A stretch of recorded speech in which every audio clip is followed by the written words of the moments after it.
I mean, what better way to live than like royalty? Okay, so today I want to talk about music because music is powerful and it's way more powerful and impactful than we like to accept or admit or get it credit for being, but it is, and it has a significant impact on people, which is why you have to be careful what you listen to because music has a spiritual meaning. There's spiritual significance behind music, and I know this is going to rub a lot of people the wrong way, like, oh my God, here we go, can't do nothing, can't listen to nothing, but you can't be naive. You can't be naive and think that music doesn't have an impact on people when you know it does. It has an impact on you. I don't care what you are trying to tell yourself right now, but when you think about the music you listen to and the way you respond or react afterward or during, you can see that there's a direct correlation to that music, whatever those lyrics are, whatever the sound is provoking, to what you end up doing or how you end up feeling. Sad music, depressed music when you're going through a heartbreak, happy music, fun music when you got a party going on. People like to listen to trap music, drill music, rock and roll, rap, hip hop, like whatever when they about to work out or go into practice, or when you cleaning, you put on. I know for all of the old school, when you cleaning, you put on that R&B, them old school records, so that it can just get you in the groove to where you feeling good and you flowing and in the flow of things. So we can't be naive, right? We can't be naive and think that music doesn't provoke these feelings or emotions or have any type of spiritual significance, because studies have even shown it. I believe I was listening to somebody and they said that it was a study done by uh I don't know who it was done by, but they did it on the Uber driver, and they said, if your Uber driver is driving or listening to music, if they're listening to something mellow, calm, cool, they'll just flow with traffic and go and do what they doing. But if they end up listening to something high beat, high paced, it's sort of like an accelerant for them. So now they might go a little bit faster. Now their turns might be a little bit more shifty. Like, it just provokes those responses and emotions out of people. So it has significance, right? It has significance. We can't be naive and think that they don't. So I'll throw this one out here. I heard my former pastor say this one time, but he said, when I'm about to go into the bedroom with my wife, when we're entering our bed chambers, I'm not listening to Jesus Keep Me by the Cross. I'm going to put on something that sets the mood and that makes the atmosphere what it needs to be for me to go in and, come together with my wife. So we can't be naive and think that it's not the same thing with what we're doing with music. When you're studying, you can't listen to, well, I don't know, some people can't listen to really strong, hardcore, overpowering music while they study. But most time people listen to mellow, classical, good background noise. You think about elevator music. You think about all these different types of music. Music is in advertising. Music is in all of these commercials and everything. Like, music is in movies, setting the mood for scenes. Like, music has power. So let's not be naive, all right? That's all I'm saying. Let's not be naive, which is why I wanted to talk about it today.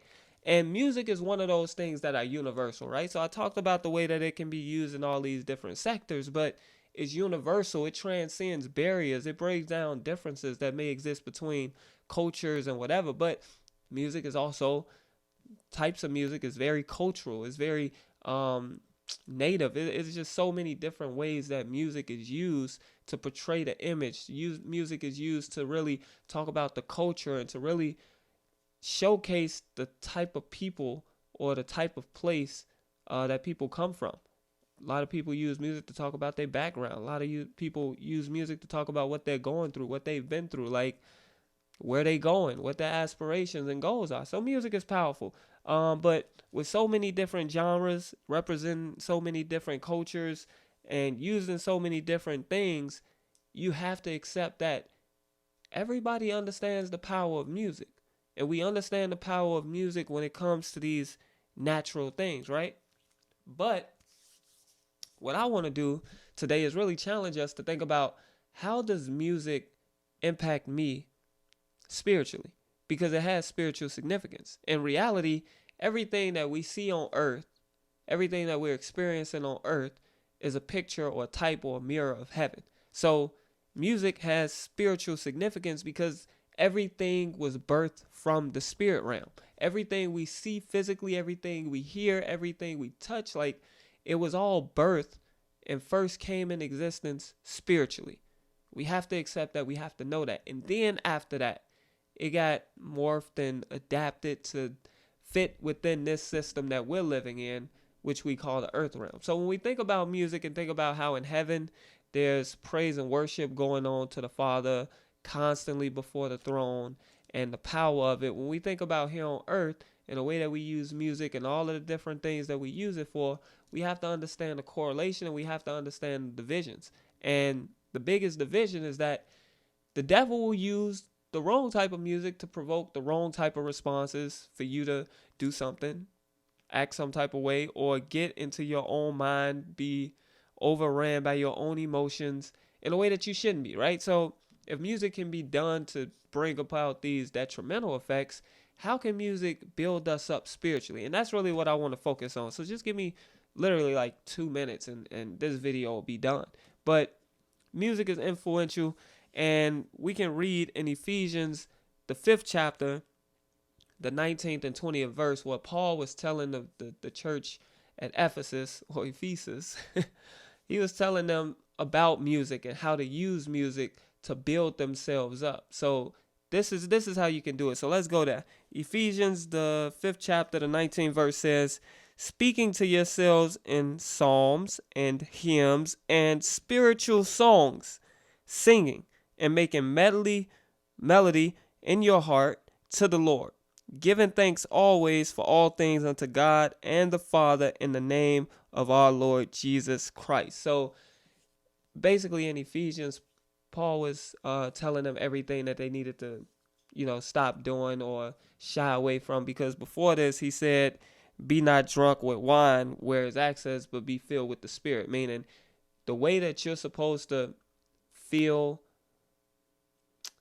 enlightened, the way that you're supposed to feel motivated, the way that you're supposed to feel like you can now go out and conquer things. You have this new level of consciousness. You feel confident. You have this, that, and other. Like whatever wine does for you when you drink it in excess, stop doing that and look towards the Spirit to lead you in those ways, because we know that when you consume too much alcohol, your decision making is impaired. So be not filled with wine, but be filled with the Spirit, where the Spirit of truth will lead you and guide you so that you can do all things and in line with the will of the Father. And that's what he was telling them. So the best way for you to stay in a constant state of being able to be used by the Spirit, to be able to condition your mind and your heart regardless of what may be going on around you, is music. So speak to yourself with psalms, speak to yourself in hymns, and use spiritual songs to build yourself up, to make melody in your heart to the Lord. So if we can do that with music and allow music to condition our mind and condition our heart to where we feel more connected to the Father, then we can be led by the Spirit more easily in our lives. But when we allow things around us to impact us, when we are listening to things that we shouldn't be listening to or watching things that we shouldn't be watching, then we allow those influences to come in and impact us versus the one influence that we truly need as believers and should be subject to as believers, which is the Spirit of the Lord moving within our lives and moving within our bodies and leading us to do everything. Because as many as are led by the Spirit of God, they are the sons. Want to be led by the Spirit more easily?